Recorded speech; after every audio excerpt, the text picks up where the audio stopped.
Hey guys, and welcome to, I think this is the fifth lecture in our lecture series. Uh, Today, Garv Kinariwala, our very own secretary, is going to give a lecture over chemical warfare. If you guys have any questions, please make sure to leave them in the chat. Um, we will have another lecture the week after spring break, so make sure you guys are coming to that as well. I'm trying to remember if we have anything else. Remember, this is a school-sanctioned event, so if you plan on commenting in the chat, make sure it is, of course, school appropriate. Um, Other than that, I don't think I'm missing anything, right, Garv? Sounds good. Well, I'll hand it off to you. All right. Hey guys, today I'm going to be doing a presentation on chemical warfare. So to get started, chemical warfare is the use of substances such as solids, liquids, or gas, such as incendiary mixtures, or smokes or gases, which have the properties of irritating, burning, and sometimes are very poisonous. So some effects of chemical warfare is that they attack the body's nerves, skin, blood, or lungs. So some surface effects that can be noticed on soldiers are tears, blistering, vomiting, and hallucinations. When the enemy fires chemical weapons, the areas that are hit can often be contaminated for several hours or even several days. So much of the equipment and weaponry used becomes compromised, and many of the soldiers have to resort to putting on protective gear and clothing, such as masks.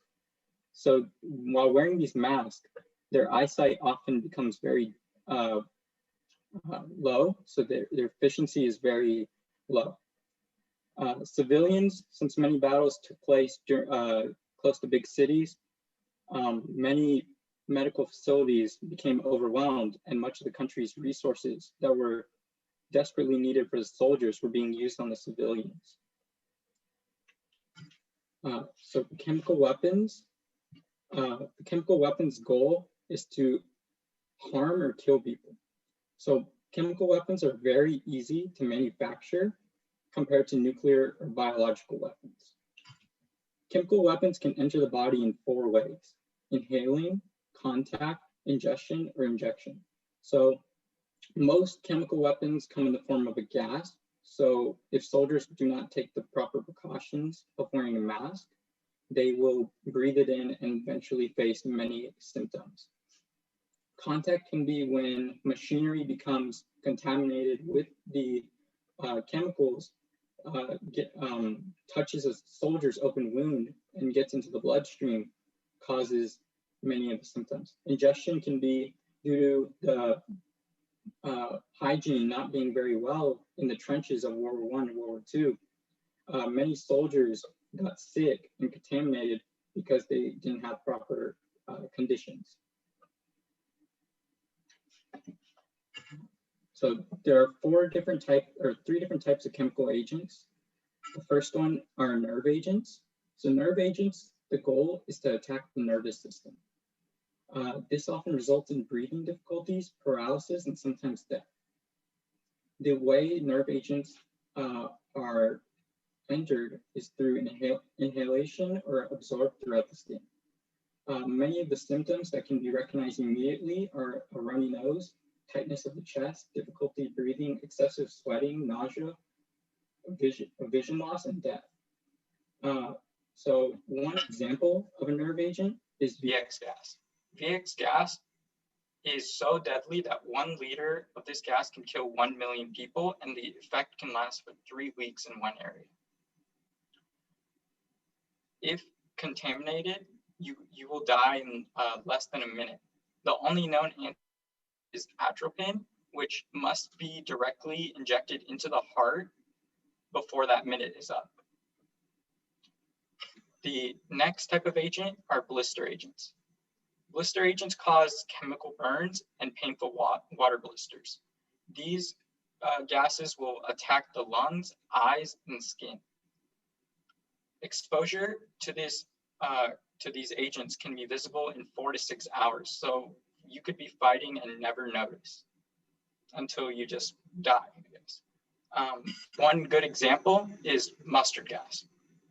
So mustard gas has been used in military training so that soldiers can practice what they would face on the battlefield. But during World War I, when it was first used, many soldiers didn't know how to react, and the mustard gas would be shot in canisters, exploding on the ground and then just immediately converting to vapor.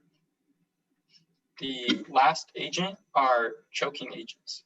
So choking agents attack the lungs, causing them to fill with fluid.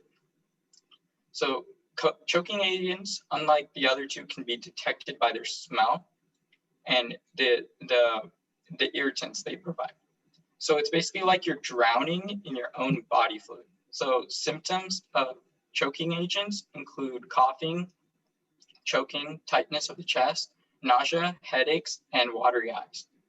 So one deadly example of choking agents is phosgene. So there's no known antidote to this day of phosgene. And during World War I, it was the cause of 85% of the deaths of chemical weapons. So some history of chemical warfare. Chemical warfare has been going on for thousands of years, all the way back until 600 BCE. In 600 BCE, the Udanian military decided to taint the water supply of a city that was under siege with poisonous plants. In 1675, France and Germany just noticed how deadly these chemical weapons are and did not want them to completely wipe out the civilians and soldiers. So they signed the Strasbourg Agreement, which outlawed poisoned weapons.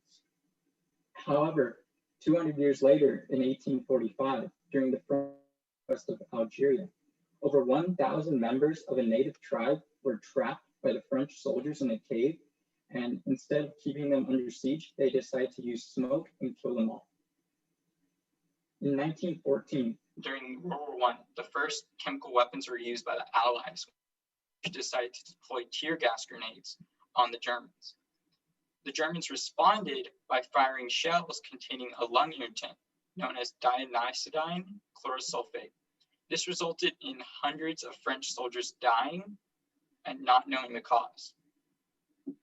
In 1915, Germans fired xyl bromide at the Russians. However, this proved to be ineffective because, as you know, Russia has very cold temperatures.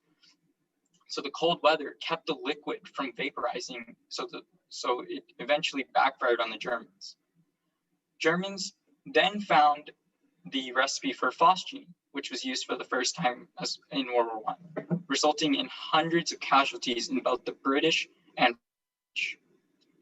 In 1917, Germans discovered mustard gas, resulting in another thousand or two casualties for the French. Chemical weapons were continued to be used throughout World War I, and between the time periods of World War I and World War II, small skirmishes around the world. However, World War II, deadly use of chemical weapons when the Nazis decided to use poison gas in concentration camps. The Japanese also decided to use these poisonous gases so that any prisoners of war would be killed. During the Vietnam War, the US decided, when attacking the Viet Cong soldiers, they decided they were unable to identify location of their soldiers in the thick forest and plants, resulting in many casualties of American soldiers. So they decided to implement Agent Orange, which is a herbicide, which was spread by planes in the forest, killing all the plants and compromising the location of the Viet Cong soldiers.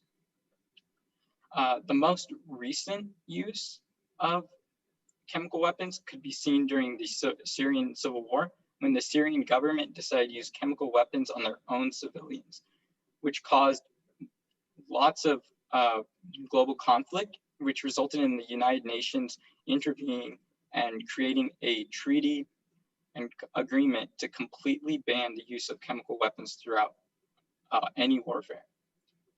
However, we don't know if many countries are still producing these chemical weapons and whether they plan to use it or not.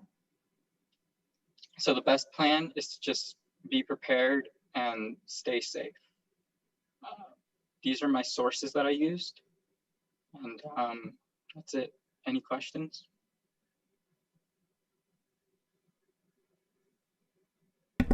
Garv and I will now begin awkwardly waiting like 30 seconds if any questions appear.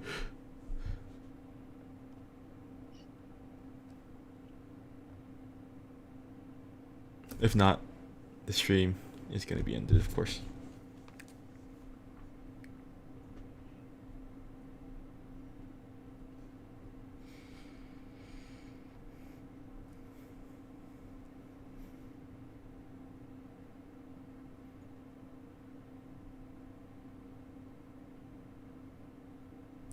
Alright, Garth, I guess there's no questions, so we can go ahead and wrap it up. Thank you guys so much for coming to watch the lecture.